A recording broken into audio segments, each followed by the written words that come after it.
तो आज हम लोग एक्सेल में कुछ नया चीज़ सीखने जा रहे हैं। वो है क्या? How to use if statement.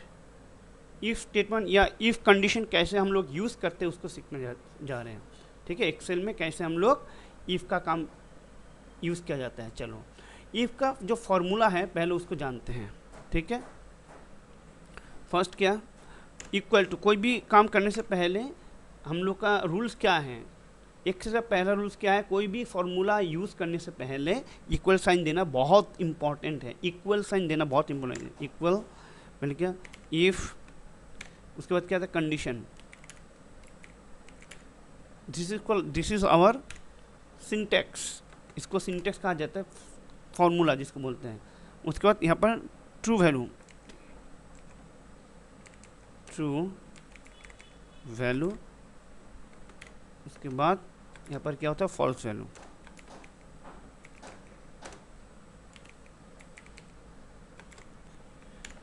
Programming में जैसे हम लोग यूज़ करते हैं ना, जैसे कंडीशन, पहले कंडीशन होता है, उसका ट्रू स्टेटमेंट होता है, या यहाँ पर फॉल्स स्टेटमेंट होता है। ठीक है, तो ये फॉर्मूला सबसे फर्स्ट, ये फॉर्मूला हम लोग को याद रखना होगा। ठीक है, ये फॉर्मूला हमको बहुत इम्पोर्टेंट है याद रखने के लिए। आज हम इसके बारे में बातचीत करेंगे। ये इसका यूज़ क्या है, कैसे यूज़ किया जाता है, कब यूज़ किया जाता है, कौन सा क्वेश्चन के ऊपर ये फॉर्मूला यूज़ किया जाता है। ठीक है, तो गो फॉर इट। तो कंडीशन का मतलब क्या है? जहाँ पर कोई प्लस में, कंडीशन मतलब कोई तुलना करना, किसी के साथ कंपेयर करना। ग्रेटर देन, कंपेयर का मतलब किसी ग्रेटर देन क्या क्या होता है? यहाँ पर क्या क्या हो सकता है? यहाँ पर कोई ग्रेटर देन हो सकता है, लेस देन हो सकता है, इक्वल टू हो सकता है। ठीक है, ग्रेटर देन इक्वल टू हो सकता है, लेस देन इक्वल टू हो सकता है। This is our comparison operator. This operator can be use in condition only, right. यहाँ पर हम लोग प्लस माइनस ये सब यूज़ नहीं करते। क्यों? ये कंडीशनल ऑपरेटर नहीं है। कंडीशनल ऑपरेटर या रिलेशनल ऑपरेटर हम लोग यहाँ पर यूज़ करते हैं, राइट।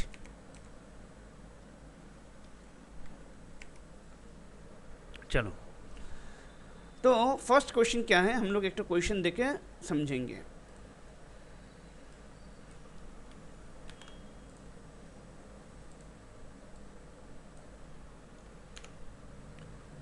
क्या बोला गया? If B2 cell value, B2 cell value, B2 एक तो हम लोग को सेल का नाम है जिसका सेल एड्रेस होता है B2। सेल वैल्यू, B2 का जो सेल वैल्यू होगा, मतलब ये एक्सेल है, एक्सेल में ये जो B2, ये जो cell address, this is called B2 cell address. यहाँ पर कुछ भी नंबर है, 80 भी हो सकता है, 78, 56, कुछ भी हो सकता है। यहाँ पर 25 भी हो सकता है, कुछ भी वैल्यू हो सकता है। इस वैल्यू, अगर ये वैल्यू B2 का सेल वैल्यू ग्रेटर देन 50, अगर ग्रेटर देन 50 होगा then pass, otherwise fail. Otherwise fail मतलब अगर 50 के ऊपर होगा तो पास करेगा, अगर 50 के नीचे मिला देन फेल करेगा। क्वेश्चन का मतलब समझ में आया? अगर इफ़, कहीं पर भी अगर इफ़ लिखा हुआ है तो हम लोग इफ़ का कंडीशन यूज़ करते हैं। देखिए, इफ़ का कंडीशन कब लगता है? अगर एक ही कंडीशन के अगेंस्ट में एक ट्रू वैल्यू होता है। देखिए, समझिए बढ़िया से चीज़। यहाँ पर कंडीशन कितना है? एक कंडीशन है, condition one single condition, against में अगर एक ट्रू वैल्यू है तो हम लोग को क्या चाहिए? तो जैसे मान लो कंडीशन क्या है, हम लोग कैसे समझे कंडीशन? क्वेश्चन पर के हम लोग को कैसे पता चलेगा ये कंडीशन है? जैसे यहाँ पर ग्रेटर देन 50, ग्रेटर देन 50 मतलब ग्रेटर देन 50 बोला तो मैं this is our condition, this is our condition. इस कंडीशन अगेंस्ट में ट्रू वैल्यू कौन सा है? अगर देन होगा तो pass, this is our true condition. अगर 50 के नीचे होगा तो ये फॉल्स में आएगा। फॉल्स में क्या कंडीशन? फेल आएगा। समझ में आया? अगर 50 के ऊपर मिलेगा तो पास, नहीं तो फेल। तो इसको कैसे यूज़ किया जाता है? अगर ये कंडीशन फॉल्स करे, डायरेक्ट ये वाला स्टेटमेंट डिस्प्ले करेगा। ठीक है, अगर फॉल्स करेगा ये। चलो करके दिखाते हैं एक बार। इसको फॉर्मूला कैसे लिखेंगे? फॉर्मूला लिखते हैं,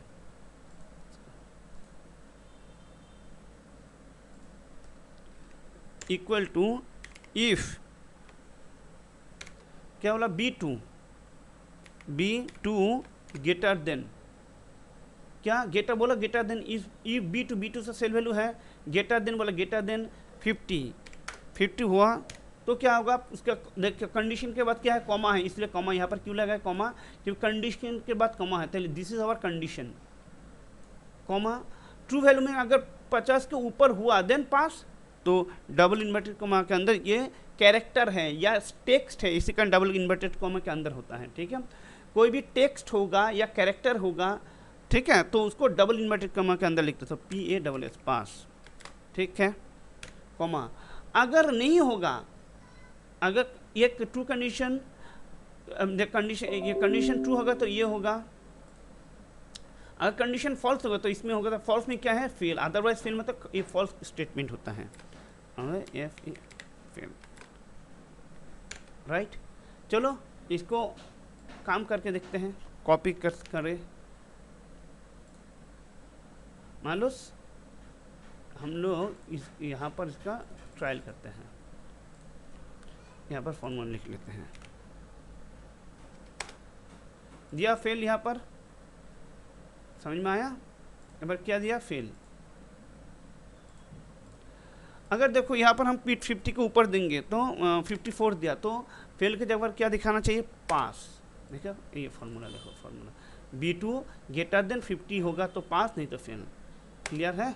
देखो 30 दे देंगे, 50 के नीचे है तो फेल दिखाया, 50 के ऊपर होगा, 51 भी देंगे तो पास, अगर 50 देंगे तो फेल दिखाएगा, क्योंकि ग्रेटर देन इक्वल नहीं है, यहाँ पर ग्रेटर देन अगर इक्वल देते हैं, ग्रेटर देन इक्वल देन तब ये पास दिखाता, क्योंकि 50 के बराबर है, B2 greater than equal to 40, इसी कारण पास भी दिखाएगा, क्योंकि अगर इक्वल ग्रेटर देन मतलब 50 के ऊपर, इसी कारण ये फेल दिखाएगा, ठीक है। 40 देखो 90 दिया तो भी पास, ठीक। तो ये है हम लोग का और एक टू, समझ में आ गया। अभी और एक तो चीज़ हम लोग आप लोग को समझाने जा रहे हैं, क्योंकि ये हम लोग का क्या होता है, फॉल्स स्टेटमेंट है। अगर ये ट्रू हुआ तो इसमें जाएगा, अगर मान लो ये B2 में कितना था, मान लो 40 है, 40 क्या ग्रेटर देन 50 है, B2 में जो वैल्यू है मान लो 40 है, ये स्टेटमेंट क्या ट्रू है, ट्रू नहीं है। जब ट्रू नहीं है वो कहाँ क्या डिस्प्ले करता है, फेल डिस्प्ले करता है, समझ में आया। देखो अगर ट्रू नहीं है तो यहाँ पर 40 दिया तो क्या देगा, फेल दिखा है, ये वाला फेल दिखा रहा है, समझ में आया। अगर मान लो यहाँ पर 52 है, इज ग्रेटर देन 50, ट्रू है, ये ट्रू कंडीशन है, क्योंकि बड़ा वाला ये है, ये अगर ट्रू होगा तो ट्रू वैल्यू क्या, ये डिस्प्ले कर, तो ये वाला डिस्प्ले कर रहा है, इसे कारण जब ट्रू हो रहा है ये डिस्प्ले कर रहा है, तो पास डिस्प्ले कर रहा है। चलो देखो 52 दो, B2 को सेल वैल्यू पास, ठीक है। चलो नेक्स्ट क्वेश्चन ये है,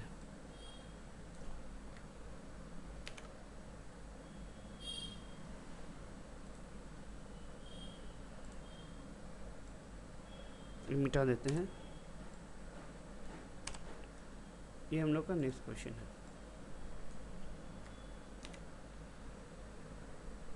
इफ B2 सेल वैल्यू, क्या बोला, इफ B2 सेल वैल्यू क्या, इस B2 cell value is greater than 80 के ऊपर होगा तो एक्सीलेंट दिखाएगा, अगर नहीं होगा ये एल्स में चलेगा, ये जो पार्ट है ये एल्स में चलेगा, मतलब फॉल्स स्टेटमेंट में चलेगा, फॉल्स स्टेटमेंट फिर ये वाला इफ चलेगा। अगर बोला, अगर if B2 cell value greater than 60, अगर 60 होगा सेल वैल्यू, B का सेल वैल्यू अगर 60 के ऊपर होगा देन वेरी गुड होगा, अगर नहीं होगा 60 के ऊपर नहीं है तो फेल होगा। क्या समझिए, अगर B2 का सेल जो वैल्यू होगा वो अगर 80 के ऊपर, 80 के ऊपर होगा तो एक्सीलेंट होगा, नहीं भी हो सकता है, अब 60 के ऊपर भी, अब 70 भी हो सकता है, 60 के ऊपर भी हो सकता है, तो क्या होगा, वो क्या दिखाएगा, वेरी गुड दिखाएगा। अगर मान लो 60 के नीचे तो क्या दिखाएगा, अदरवाइज फेल। तो ये जो कंडीशन है, ये जो स्टेटमेंट है, ये कहाँ पर लिखना होगा, हम लोग फॉल्स एरिया में। इफ़ का जो ये जो फॉल्स पार्ट है, इस फॉल्स पार्ट में ये वाला स्टेटमेंट चलेगा, ये वाला स्टेटमेंट चलेगा, ठीक है। हर इफ़ का एक तो ट्रू पार्ट होता है, हर एक तो ट्रू पार्ट होता है और एक तो फॉल्स पार्ट होता है, समझ में आया। जब भी हम लोग इफ़ यूज़ करेंगे तब एक तो ट्रू पार्ट एक तो फॉल्स पार्ट होगा। तो इसको हम लोग कैसे सॉल्व करेंगे, चलो देखते हैं।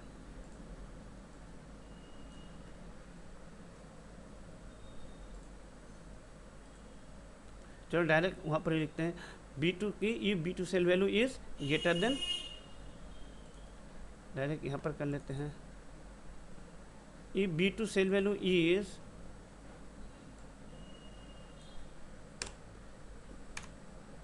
if B2 cell value is greater than 80, greater than 80 बोला, यहाँ बोला ग्रेटर देन 80, ठीक है। Greater B2 cell value greater than 80, greater than 80, तो कॉमा, इसका कंडीशन के बाद कॉमा होता है, देखो यहाँ पर लॉजिकल टेस्ट, इसके बाद लॉजिकल टेस्ट, लॉजिकल टेस्ट मतलब कंडीशन, ठीक है। कॉमा, कॉमा दिया, ट्रू वैल्यू, अगर ये लॉजिक ट्रू है तो ट्रू वैल्यू में क्या दिखाएगा, एक्सीलेंट, एक्सीलेंट।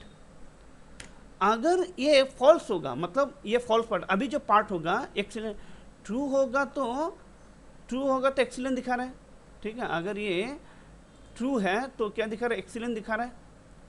मान लो कि फॉल्स होगा कंडीशन फॉल्स होगा तो ये वाला इफ चलेगा, फिर फॉल्स में ये वाला, इस फॉल्स पार्ट में फिर इफ चलेगा, क्या, कौन सा वाला इफ, B2 सेल वैल्यू अगर ग्रेटर देन 80 होगा, 60 होगा, देन क्या होगा, फिर if B2 cell value greater than 60 के ऊपर होगा, टेस्ट कंडीशन के बाद कॉमा, ट्रू वैल्यू में क्या होगा, अगर 60 के ऊपर होगा तो क्या बोला था, very good, according to the question हमको करना है, वेरी गुड, ठीक है। अगर नहीं हुआ अदरवाइज में देखो, ये जो इफ चला, इस इफ का एक तो ट्रू, ये जो इफ है, इस इफ का एक तो इफ का कंडीशन होता है, जो टेस्ट कंडीशन, उसका ट्रू वैल्यू होता है, देखो ये जो ट्रू वैल्यू, ये ट्रू वैल्यू है, इसका ये ट्रू पार्ट है, वेरी गुड। अगर 60 के ऊपर नहीं हुआ तो फॉल्स, ये देखो फॉल्स पार्ट में कॉमा देकर क्या देना होगा, क्या बोला था यहाँ पर, अदरवाइज बोला फेल, अदरवाइज मतलब एल्स पार्ट में जाएगा, और तो कुछ कंडीशन नहीं है तो क्या लिख दे, फेल, FAIL, ठीक है। कितना शुरू हुआ था, एक तो ब्रेसेस शुरू हुआ था, दो ठो शुरू हुआ था, तो कितना क्लोज होगा, 2 ठो क्लोज होगा।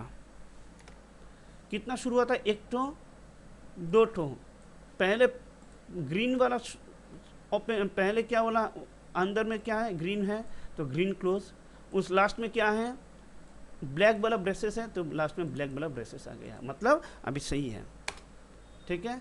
फेल दिखा है, क्यों फेल दिखा है, क्योंकि देखिए 60 के ऊपर बोला तब वेरी गुड है, तो ये तो 60 के ऊपर नहीं है, तो 60 के ऊपर दे रहे हैं 64, तो वेरी गुड दिखाएगा, दिखाया वेरी गुड।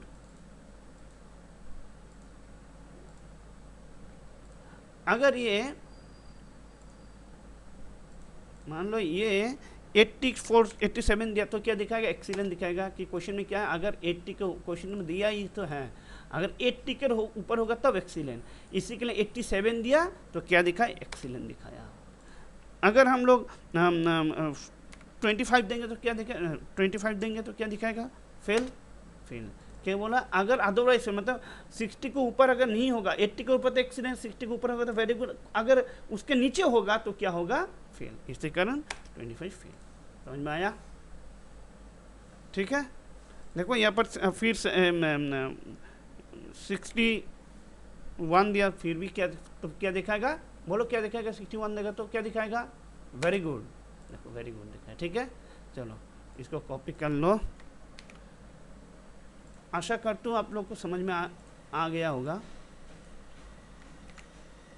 कोई भी प्रॉब्लम या कोई भी दिक्कत है तो प्लीज़ हमको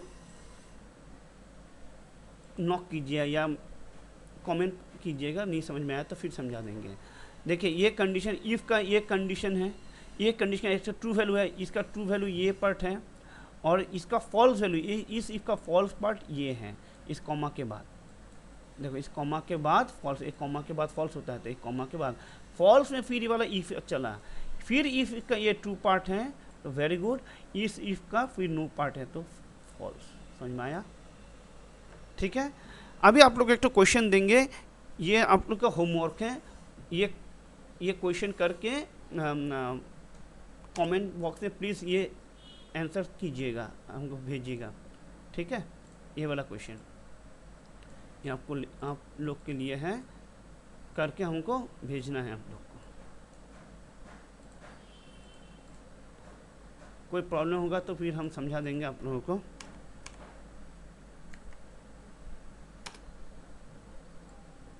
ये क्वेश्चन क्या है समझा देते हैं।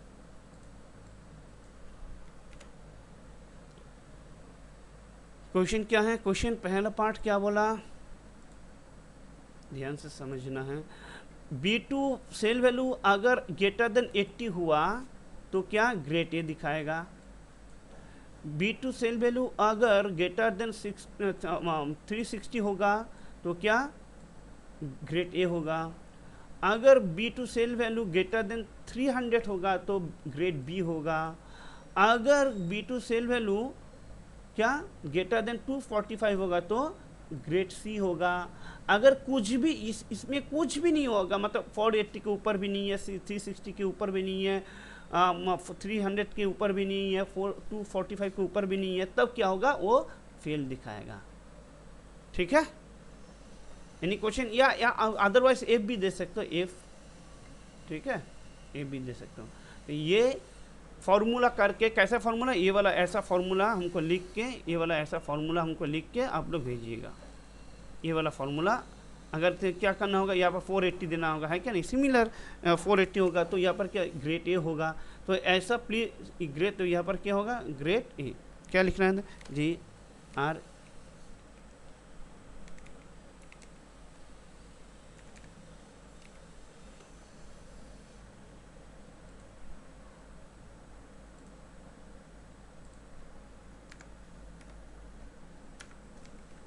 ग्रेड ए, बस ख़त्म। अगर 480 के ऊपर होगा तो ग्रेड ए, अगर इसके ऐसे आपको आप लोगों को करना होगा। ठीक है, तो आशा करता हूँ आप लोग कर सकेंगे। ठीक है, अगर कोई भी क्वेश्चन होगा, कोई भी प्रश्न होगा तो फिर हमको कमेंट बॉक्स में बोलिएगा, हम उसको सॉल्व करने की कोशिश करेंगे। ठीक है, अगर आपको ये वीडियो देख के अच्छा लगा, थोड़ा सा भी हम इस वीडियो से आपको मदद मिला या कंसेप्ट क्लियर हुआ तो प्लीज़ को लाइक कीजिए, शेयर कीजिए एंड सब्सक्राइब कीजिए। Thank you very much. Next हम लोग सीखने जाएंगे क्या, इफ़ का साथ इफ़, ये नेक्स्ट हम लोग क्या सीखने जाएंगे, देखिए नेक्स्ट हम लोग क्या सीखेंगे, इसका यूज़, इफ़ के साथ एंड का यूज़,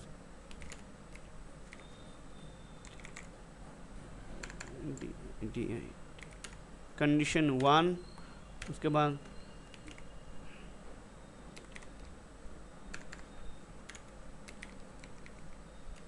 कंडीशन 2, और भी कंडीशन हो सकता है। उसके बाद क्या होता है, true value comma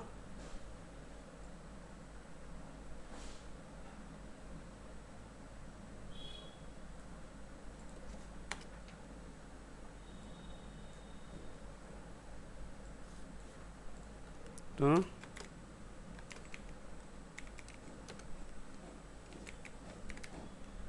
false value. Next हम इफ के साथ ये हम लोग सीखने जाएंगे। ठीक है, इफ एंड कैसे काम करता है, कैसे काम करता है, कौन सा क्वेश्चन के ऊपर हम लोग को इफ के साथ एंड होगा, तो नेक्स्ट पार्ट ये हम लोग सीखने जा रहे हैं। ठीक है, थैंक यू गाइस। अगर कोई डाउट या कोई क्वेश्चन होगा तो प्लीज़ हमको कमेंट बॉक्स में बोलिएगा, और ये क्वेश्चन सॉल्व करके हमको कमेंट बॉक्स में दीजिएगा, इसको सॉल्व कीजिएगा। ठीक है, बाय।